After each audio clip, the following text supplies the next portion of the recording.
You are looking at Julian's pronunciation guide, where we look at how to pronounce better some of the most mispronounced words in the world, like this other curious word. But how do you say what you're looking for today?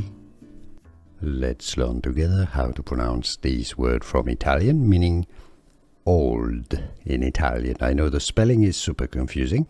This is the feminine version of the word old. So it's for something for a woman, for example. And yeah, I'll tell you the masculine. But this one is vecchia. You have double CH, that's pronounced like a K, but because there's a double C, you want to stress on this part and make it twice as long, so K. Vecchia.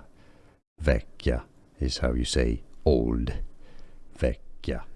Here are more videos on how to pronounce more confusing words and names too many mispronounced. Like this video if you found it useful. I appreciate your support. I'll see you soon and thanks for watching.